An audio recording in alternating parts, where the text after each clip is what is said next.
Nah, berikutnya kami ke jamaah ikhwan, ada Pak Rahmat yang akan mengajukan pertanyaan dan insya Allah akan dijawab oleh Habib Nabil. Silakan Pak Rahmat. Assalamualaikum warahmatullahi ta'ala wabarakatuh. Waalaikumsalam warahmatullahi wabarakatuh. Habib dan Ustadz yang dirahmati Allah, izin saya bertanya.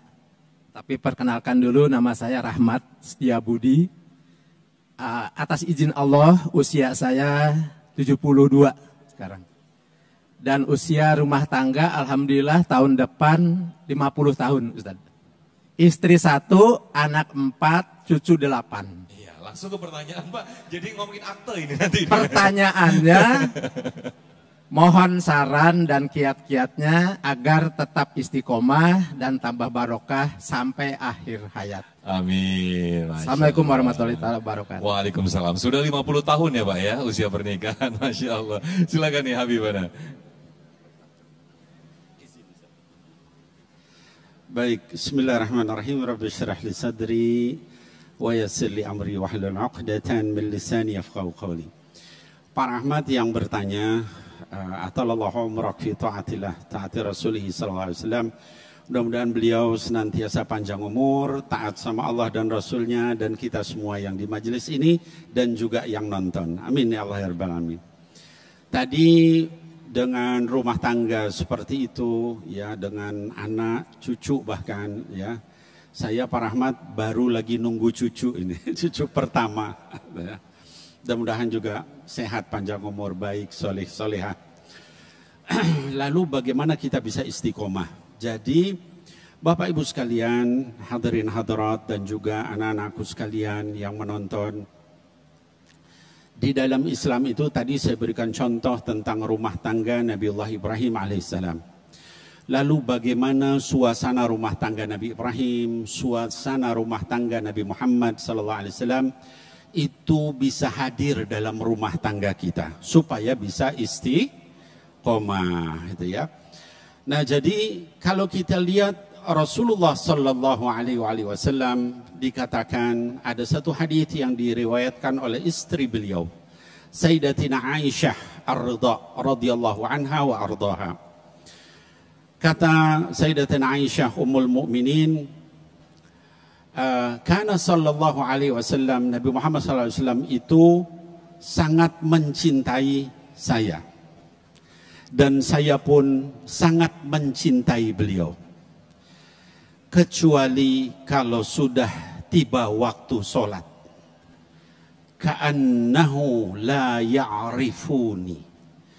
Ka'annahu la ya'rifuna. Atau kama qala sallallahu alaihi wasallam.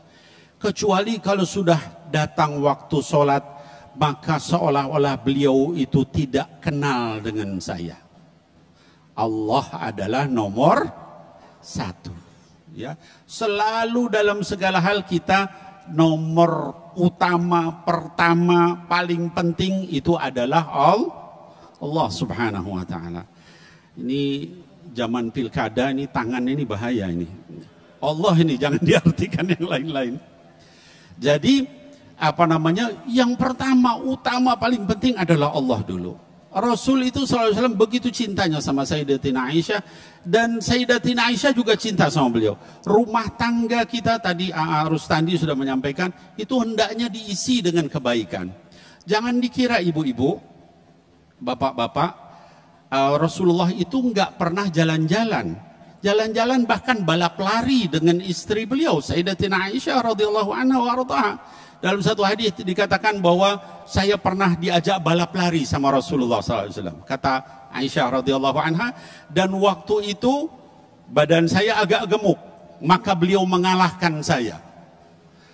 Ketika badan saya masih kecil, ya karena memang masih muda beliau, sehingga saya mengalahkan beliau.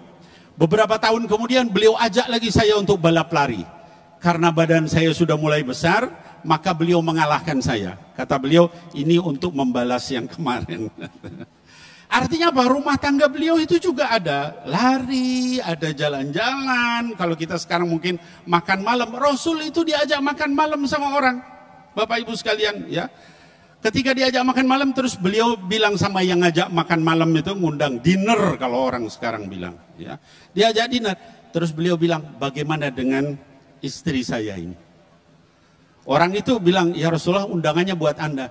Bagaimana dengan istri saya ini? Sampai 3 kali, terus orang itu bilang, kalau begitu dengan istri Anda juga ya Rasulullah. Itu suami yang baik, gitu ya. Jangan sampai dinner, wah kesempatan nih, ninggalin istri, ninggalin anak, ya. Jadi apa-apa, saya pribadi kalau tugas dakwah, kalau memungkinkan saya aja istri sama anak, ya. Sampai kemana-mana orang bilang kok ini terus-terusan. Ya memang begitu harusnya gitu ya. Nah jadi itu yang pertama. Waktu sholat adalah Allah nomor 1. Di rumah jangan biasakan bermaksiat. Itu dilihat sama anak kita. Supaya istiqomah nih tadi ya Pak Rahmat. Jangan dilihat bermaksiat. Televisi ada waktunya. Ketika waktu sholat maghrib dan sebagainya, televisi semua dimatikan.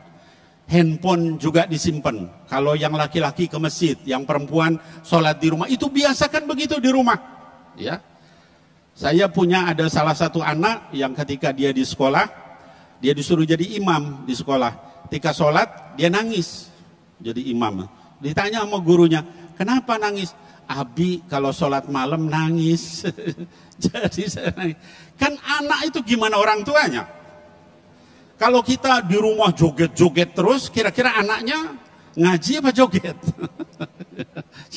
Jadi biasakan di rumah tangga kita, itu suasana itu adalah dekat sama Allah. Waktu ngaji, waktu sholat, waktu zikir, ya. Tapi ada waktunya jalan-jalan bareng, ya. Ajak keluar, ajak sama-sama balap lari kah, jalan bareng kah, jogging kah, apa silakan. Yang penting tidak maksiat kepada Allah. Mudah-mudahan dengan itu Pak Rahmat ya, dan kita semua yang hadir di sini rumah tangga kita sakinah, mawaddah, warahmah, wada'wah. Jangan lupakan itu. Mudah-mudahan kita berkah semua. Amin, ya Allah ya Rabbal. Amin ya Rabbal Alamin. Syukran jazilan Habibana Habib Nabil Al-Musaw atas jawabannya. Nah pemirsa, kita masih ada beberapa segmen lagi untuk tanya jawab dengan tema kita yang sangat menarik sekali, ketika hilang keberkahan di dalam rumah tangga. Kita akan belajar bersama guru-guru kita. Sesaat lagi tetaplah bersama kami di Damai Indonesiaku.